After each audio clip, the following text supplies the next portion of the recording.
पौष कृष्ण मासिक शिवरात्रि व्रत मंगलवार 9 जनवरी 2024 चतुर्दशी तिथि रहेगी। शिवरात्रि व्रत साल में 12-13 बार आने वाला मासिक व्रत का त्योहार है, अतः इस व्रत को मासिक शिवरात्रि भी कहा जाता है, जो कि अमावस्या से पहले कृष्ण पक्ष की चतुर्दशी के दिन आता है। मासिक शिवरात्रियों में से दो सबसे अधिक प्रसिद्ध हैं। फाल्गुन त्रयोदशी महाशिवरात्रि के नाम से प्रसिद्ध है और दूसरी सावन शिवरात्रि के नाम से जानी जाती है। यह त्योहार भगवान शिव पार्वती को समर्पित है। इस दिन भक्त भगवान शिव के प्रतीक शिवलिंग पर बेलपत्र चढ़ाते हैं। यह लोकप्रिय हिंदू व्रत भगवान शिव और माता पार्वती को समर्पित है। कोई भी व्रत या पूजा तभी उत्तम फल देती है जब उसे सही विधि से किया जाता है। तो आइए जानते हैं क्या है मासिक शिवरात्रि व्रत करने की सही विधि जानते हैं। चतुर्दशी तिथि पर सुबह उठकर स्नान करें और सफेद रंग के वस्त्र धारण करें।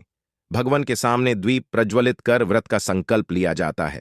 पूरे दिन उपवास करने के बाद प्रदोष काल में किसी मंदिर में जाकर पूजा करनी चाहिए। यदि आप मंदिर नहीं जा सकते तो पूजा स्थल या घर के साफ सुथरे स्थान पर शिवलिंग स्थापित करके पूजा करनी चाहिए। शिवलिंग पर दूध, दही, शहद, घी, बेलपत्र और गंगाजल से अभिषेक करना चाहिए। पूजा और अभिषेक के दौरान शिव जी के पंचाक्षरी मंत्र नमः शिवाय का जाप करते रहें। अगर आपको यह त्योहार पसंद है तो कृपया शेयर, लाइक या कमेंट जरूर करें। पौराणिक कथाओं अनुसार प्राचीन समय की बात है, एक चित्रभानु नामक शिकारी था। वह शिकार करके उसे बेचता और अपने परिवार का पेट भरता। वह उसी नगर के एक साहूकार का कर्जदार था और आर्थिक तंगी के कारण समय पर उसका आड़ नहीं चुका पा रहा था, जिससे साहूकार को गुस्सा आ गया और शिकारी चित्रभानु को शिवमठ में बंदी बना लिया। संयोगवश उसी दिन मासिक शिवरात्रि थी, जिस कारण शिव मंदिर में भजन व कीर्तन हो रहे थे और वह बंदी शिकारी चित्रभानु पूरी रात भगवान शिव जी के भजनों व कथा का आनंद लिया। सुबह होते ही साहूकार ने उसे अपने पास बुलाया और आण चुकाने के लिए कहा। शिकारी चित्रभानु ने कहा, हे सेठ जी, मैं कल तक आपका आरण चुका दूंगा। उसका यह वचन सुनकर सेठ जी ने उसे छोड़ दिया, जिसके बाद शिकारी शिकार के लिए जंगल में चला गया, किंतु पूरी रात बंदी गृह में भूखा और प्यासा होने के कारण वह थक गया और व्याकुल हो गया। इस प्रकार वह शिकारी की खोज में बहुत दूर आ चुका था और सूर्यास्त होने लगा तो उसने सायचा, आज तो रात जंगल में ही बितानी पड़गी। ऊपर से कोई शिकार भी नहीं कर पाया जिससे बेचकर सेठ जी का ऋण चुका देता। यह सोचकर वह एक तालाब के पास पहुंच गया और भर पेट पानी पिया, जिसके बाद वह बेल के पेड़ में चढ़ गया, जो कि उसी तालाब के किनारे था। उसी बेलपत्र के पेड़ के नीचे शिवलिंग की स्थापना हो रही थी, किंतु वह पूरी तरह बेलपत्र की पत्तियों से ढका होने के कारण उस शिकारी को दिखाई नहीं दिया। शिकारी चित्रभानु पेड़ पर बैठने के लिए बेलपत्र की टहनियां और पत्ते तोड़कर नीचे गिराया। संयोगवश वो सभी टहनियां और पत्ते भगवान शिवलिंग की पर गिरते रहे और शिकारी चित्रभानु रात्रि से लेकर पूरे दिन भर का भूखा प्यासा था। इसी प्रकार उसका मासिक शिवरात्रि का व्रत हो गया। कुछ समय बाद उस तालाब पर पानी पीने के लिए एक गर्भवती हिरनी आई और पानी पीने लगी।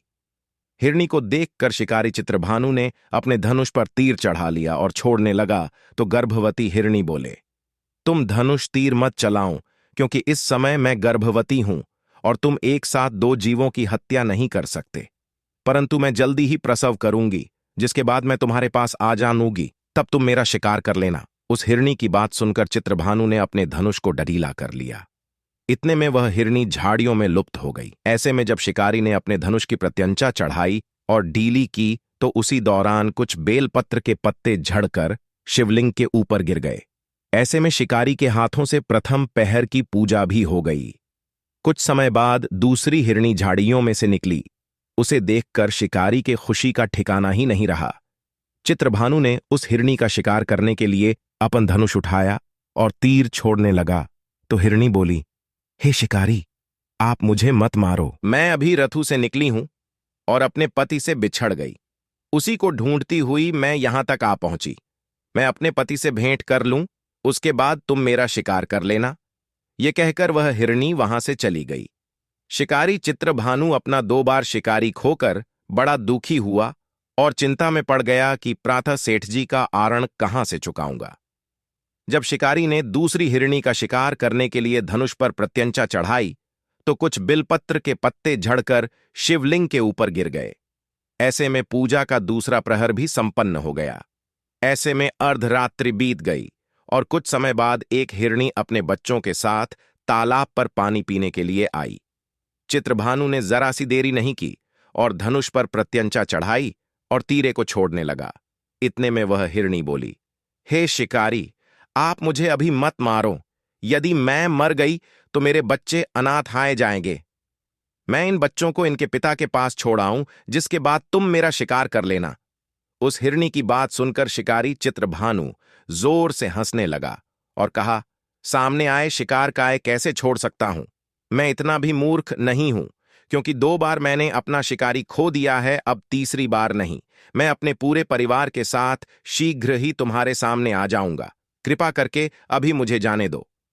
शिकारी चित्रभानु ने उस मृग को भी जाने दिया और इस प्रकार अनजाने में उस शिकारी से भगवान शिवजी की पूजा संपन्न हो गई, जिसके बाद शिकारी का हृदय बदल गया और उसके मन में भक्ति की भावना उत्पन्न हो गई। कुछ समय बाद मृग अपने पूरे परिवार अर्थात 3 हिरणी और बच्चों के साथ उस शिकारी के पास आ गया और कहा कि हम अपनी प्रतिज्ञा अनुसार यहां आ गए, अब आप हमारा शिकार कर सकते हैं। शिकारी चित्रभानु जंगल के पशुओं की सच्ची भावना को देखकर उसका हृदय पूरी तरह पिघल गया और उसी दिन से उसने शिकारी करना छोड़ दिया। दूसरे दिन प्रातः होते ही सेठ जी का अरण किसी ओर से उधार लेकर चुकाया और स्वयं मेहनत करने लगा। इसी प्रकार उसने अपने जीवन का अनमोल बनाया। जब शिकारी चित्रभानु की मृत्यु हुई तो उसे यमदूत लेने आए, किंतु शिवदूतों ने उन्हें भगा दिया और उसे शिवलोक ले गए। इसी प्रकार उसे मोक्ष की प्राप्ति हुई।